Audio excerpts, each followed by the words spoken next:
Hey guys, welcome back to Unmedicated and Dysfunctional. I'm Kenz. Today we're jumping right back into I Love You, Colonel Sanders.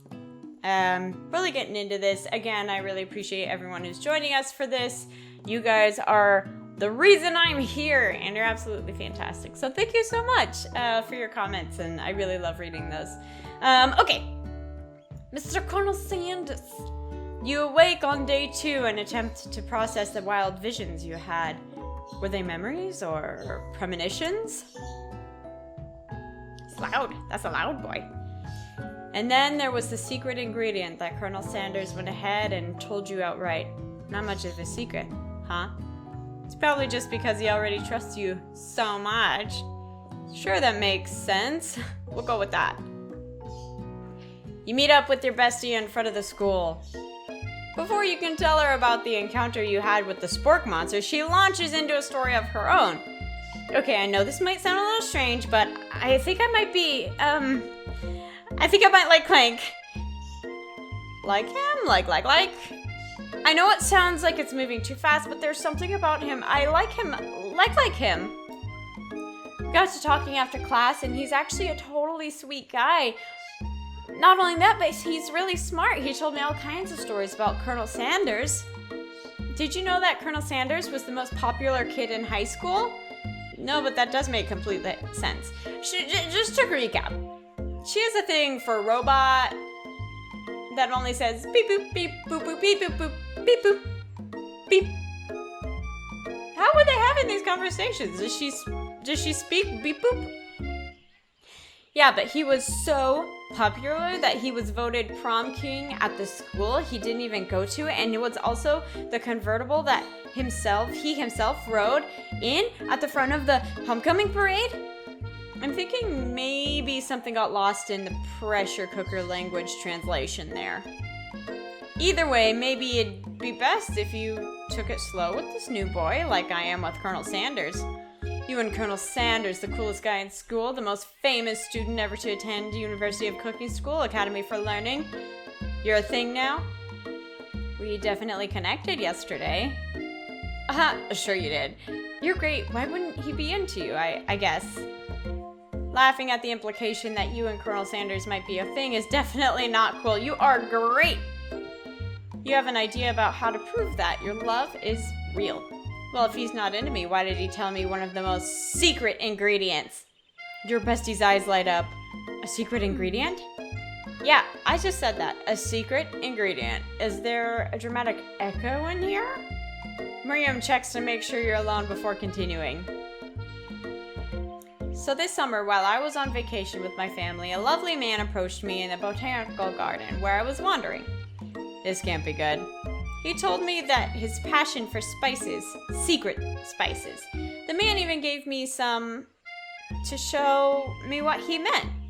He said it was a powder created from a super duper rare dried flower petals, and that if I did him a big favor, I could have some of my own. Please, Miriam, don't tell me. So I filled my suitcase with them and brought them home. He was so nice, he even met me at the gate when I arrived later and cooked with them. A very strange feeling came over me, and the flavor was like anything I'd ever tasted. I think you're being very liberal with the meaning of spices here. Whatever. Anyhow, we both share an interest in cooking, so we've stayed in touch, like pen pals. I bet he would love to know more about these new spices. Well, I'm definitely not supposed to share Colonel Sanders' secret recipe, and besides, I only know the one ingredient, so I doubt it'd be much use to anyone. The one ingredient that he told you in a dream, dum-dum. Please, please, please. It would mean the world to me. No one has to know it came from you or from Colonel Sanders. What do you think? Should you protect Colonel Sanders' secret or share it with your bestie? Make up a fake ingredient. Quickly think of a favorite ingredient. I don't know. How about it was Eye of Newt? I know it sounds like some sort of witch's potion, but can you do? What can you do?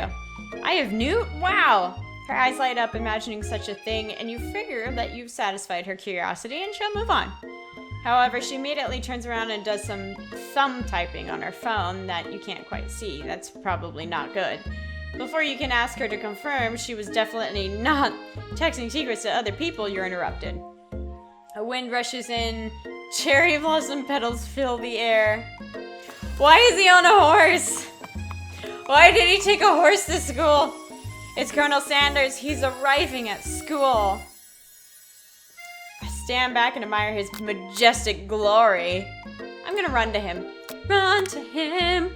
You decide that the best way to show Miriam how serious you and Colonel Sanders are would be to run to him. Surely he'll sweep you up into the back of a stallion and you'll ride away together. That'll show her good. Colonel, my Colonel. However, your sudden movement surprises the horse and it rears up, kicking you directly in the face. The force of the blow completely knocks you out cold.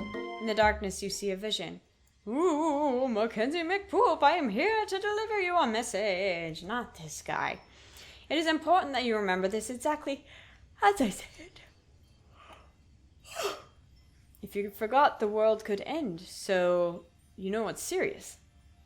I have been trapped in the realm of the beyond, but a great prophecy relies on my return. Only you can save me. All you need to do is repeat my name 3 times. And that my name is... Uh-oh. But before he can continue, you suddenly awake. Aw, jeez. You awake to find Colonel Sanders tending to you. He roused you back to life with a satchel of his secret spices, or is that just his natural seasoned musk? I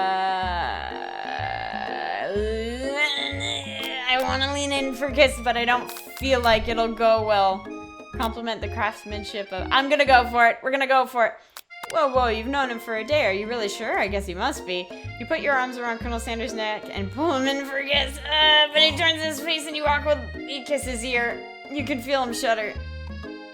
Too soon, you clearly mistook his compassion for love. Your soul crawls inside of itself and you instantly die of embarrassment. Game over! Try again! You can die in the game if your love... Oh, there are bad choices. I shouldn't have done it. I shouldn't have done it. Alright, let's fast forward.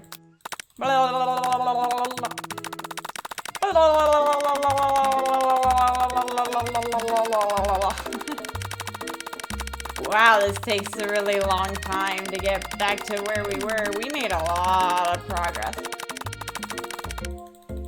I'm clicking so much. There's so much dialogue. Bleh. Go. Stand back at my... Oh, that's not what I wanted to do. His short horse dance before dismounting with a flourish. He then slaps the beautiful creature gently on its ear, returning it to the free into the countryside. What? You are so struck by the sight of him that you lose the ability to speak coherently. None of this is good! Oh, I didn't realize anyone was watching. Don't worry, he knows his way home. You attempt to compliment Colonel Sanders, but the words don't come out exactly right. What a horseful beaut you have. What a horseful beaut you have! Dang it, that's what I just said. Being a good friend, Miriam attempts to cover for you. Oh, Mackenzie McPoop just gets really nervous around people they like. What, this is not helping? They got food poisoning, and we're up all night. It was gruesome. You should have seen it. She gives you a wink and smiles if to say situation handled. Can't blame a girl for trying. And with that, Colonel Sanders disappears into the school, leaving you and Miriam to follow. Oh my gosh, my brain. When you enter the classroom, you can see your 2 rivals, Ashley and Van Van, are doing something bad. By the way, they're hiding. You know it must be really bad. Like counterfeiting recipes bad, experimenting with restricted ingredients bad, summoning a demon bad. You try and get a peek over Van Van's hulking shoulder, but he sees you coming. Well there, little one, I'm not sure you're ready to handle this.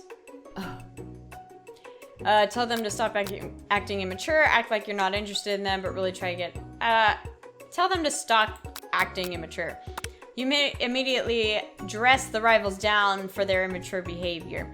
Culinary school is to be respected. This kind of nonsense is a waste of everyone's time. Now you've upset them. Oh, and you're emperor of cooking, are you? You make the rules? I'm not sure you know a good meal if it ate you. Being the best chef in the world takes more than just culinary skills. It takes creativity. It takes panache. And it doesn't hurt to use a little evil. You finally get a look at what they were hiding, and you instantly recognize it. Oh no! It's a book, just like the one you found after your encounter with the spork monster. That's the same book that I found last night in the quad. Ashley immediately elbows Van, who hides the book behind his back. I don't know what you're talking about. That book is a family heirloom and its contents are secret. You notice that they haven't just been studying the book, they've got popped into the wall. What? And they're tossing potato skins at him as he tries to catch them in his mouth. Oh, we're playing! Before you can dig in any further, you're interrupted by the arrival of more students. It's almost time for class. Beep, beep, beep. Clank must be running late. He's in such a hurry that he rolls over Van's meaty foot. Hey, watch it, you bucket of bolts. You watch how you talk to him. He didn't do anything. Bzzz, womp. Who do you think you're talking to? I've never heard such a language, not even from a stand mixer. Womp womp. Your mother was a stand mixer. Van jumps to attack Clank, but Clank shocks Van, sending him flying across the room. Protect me, Colonel Sanders. These crazed men are about to come to blows. I think it must be over me, but I'm not interested in either of them. Ew, she's so gross. Ashley's tone has completely changed in an instant. She bats her eyelashes at Colonel Sanders. Surely he wants to know that this is a ruse, right? Gentlemen, get a hold of yourselves. Save it for the arena, at least. Or don't. Honestly, what do I care?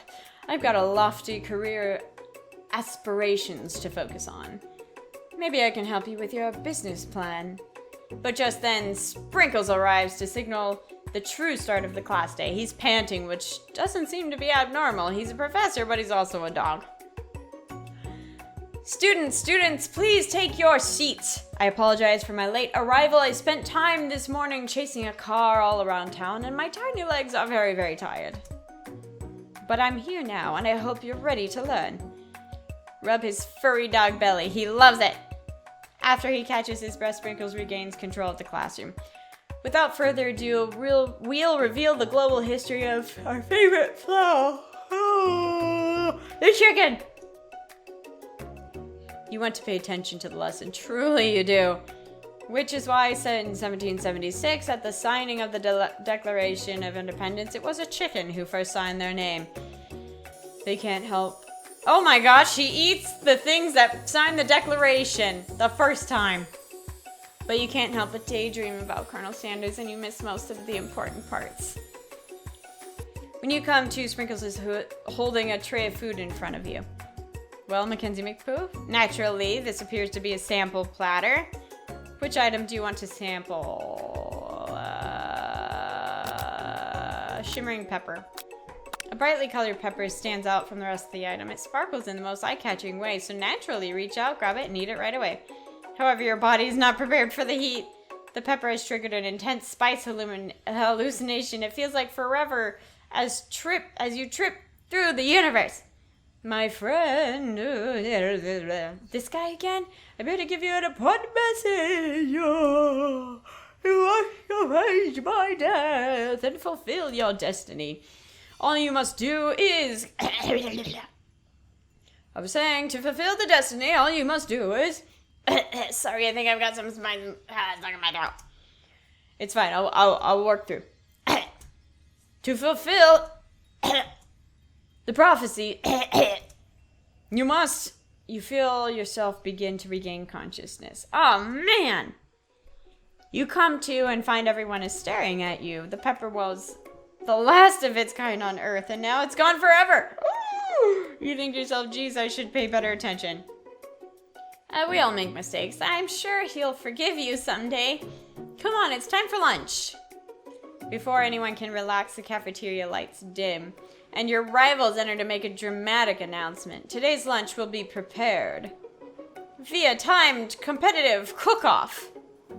The level of theatrics of these two is off the charts. Demand that they set up and tell them you're on. A bit of lunchtime competition. Hey, count me in. I have to wipe the tables with you fools before I set my lunch down. Then so be it. I'm not the fool, you're the fool. Fool? Fools!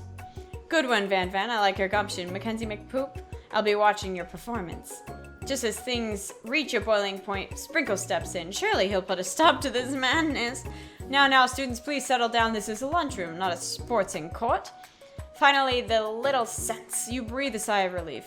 At least not until we turn the timer. Oh boy. Just then a huge light blasts in your face, flashing words, timer ready. That's what I'm thinking about, talking about. Aroo! I stand corrected. The hard way builds solidly a foundation of confidence that cannot be swept away. And that's an original quote by me, in case anyone was wondering. I hope its message lifts you to victory. Like a diamond, I was formed under pressure, and now is my chance to shine. I will defeat you myself. You had his chicken, and you made mashed potatoes and gravy on day one, and you're feeling like you can really impress him again. Here, it's time to boil some water for those potatoes. Think fast, the timer runs down. You'll be forced to pick randomly. Always 100 seconds, you turn the volume to 100 degrees Fahrenheit. That's wrong. Get your head in the game. You're going to season the chicken before you cook it. You don't know Colonel Sanders' recipe exactly, but you have an idea. How many years? 7. That's wrong. I've seen chancers with better sense than that. And the immature kind, too, no less. Now that you've got some basic steps going, you need to elevate your craft. It's a state of mind of the most gratitude. You must never take the opportunity for granted if you hope to succeed. Oops. Your classmates are rooting for you, but Ashley is simply stronger and faster than you. You better pick up the pace if you want to survive. When you were a child, your father told you never to forget where you came from. Every day you meditate on his advice and draw energy from his place. Now would be a great time to harness that energy. So where does it come from? A small town where your big dreams are born? The shoulder of Orion. And you're not going to miss it. Aroo! You try to shut off the noise in the arena. Focus on your cooking. Buzz sound, sizzling. I can't even read the questions in time. Don't make me get the spray bottle. Oh, is this the end? Yep. Game over. Try again. Fudge, that was fast. That was really fast. My little brain couldn't keep up with it. It was so fast. What is the sound of success? Sizzling. Dang it. Is it silence? Is it silence? Next question. You know it's Colonel Sanders out of the corner of your eye. I believe in you, Mackenzie McPoop. He's actually cheering you on, which would be awesome, except knowing he's watching you makes me totally forget what you're doing. Now you can think about is Colonel Sanders. How many spoonfuls of gravy? No! Get your mind back in the competitions. Stranded cookbook, which do you take? What a hunk. I know, right? You know what? Shouldn't you be focusing on the challenge? You're falling behind. Writing together a wedding vows. Sure. Woof woof. You're really struggling to keep up. At the next station, Ashley has already begun plating the elements for a couple ago. To make up time, you toss your biscuit into a stand mixer. As you do, the crowd gasps. Hey, yikes! I know you love more than seeing a fellow appliance utilized in the kitchen battle, but sometimes that means sacrificing your own personal touch. You might not have any hands, but Mackenzie McPoop does, and the good chef needs to be touching the dough to know it's properly mixed. There's an easy way and a hard way. You don't go far by going the easy way. When you hear everyone talking, you realize how serious your error was. You immediately shove your hand into the mixer to rescue the dough before it's overmixed. No! But you're not fast enough and your hand gets stuck. It's immediately crushed by spinning. Ow!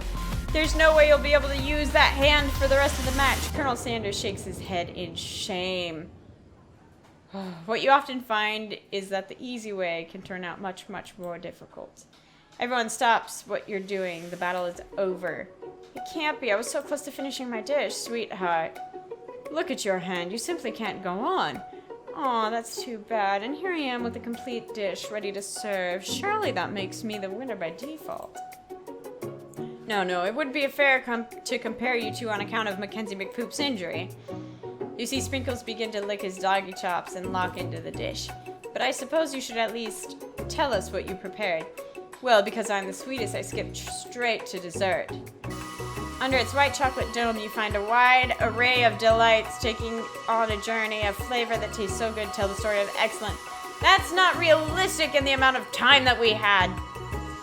I was going to ask Mackenzie McPoop to do the honor, but since you're injured, I'm afraid that pouring this creamer of delicate hot chocolate sauce might be too difficult. Colonel Sanders, if you wouldn't mind lending me your strong, steady hand. Colonel Sanders pours the hot chocolate sauce on top of the dome, causing it to melt away, revealing the ingredients hidden inside of it. Honeycomb, and I mean, I don't like the texture of honeycomb. Yeah. Inside you find delicate fried cheese croquet, a top slice of honeycomb, ice cream, 2 ways tender nugget, and pearls of blueberry gelée. Colonel Sanders seems intrigued, but perhaps not impressed, as he dips his finger in the chocolate sauce. Simplicity isn't your strong suit, is it, Ashley? Oh, you. As he places his sauce-covered finger into his lips, Ashley leans over and whispers something into her ear. A dab of sauce sticks to his mustache. Put yourself between. You reach out with your apron and wipe the sauce off of his glistening face. Colonel Sanders recoils and brushes back. This goatee isn't just a fashion statement, it's also functional. I was saving that flavor for later. Oh, you gotta be kidding me! Again. I hope I don't have to do the contest again. It's so easy to make a poor decision. Right. We get it. It's whatever. Initialize the rate. Internalize. Your rage burns so intensely within your eyes that you burst into flames. The flames cause your eyebrows to catch fire and turn to ash. And they fall off your face, which means people will have a hard time understanding your emotions for the rest of the semester, perhaps forever. Embarrassed and ashamed by your poor performance, not to mention your crispy fried brow, you run to the quad to be alone. Wow, what a rough day. What a rough day. Oh boy. Alright guys, thank you so much for joining me. As always, I really appreciate you guys here. Please check out that Patreon. Like, comment, subscribe. We'll continue this another time. I really don't know how I'm gonna manage the next day without any, eyebrows and that sort of embarrassment. So, thank you guys. As always, I will see you in the next one. Bye!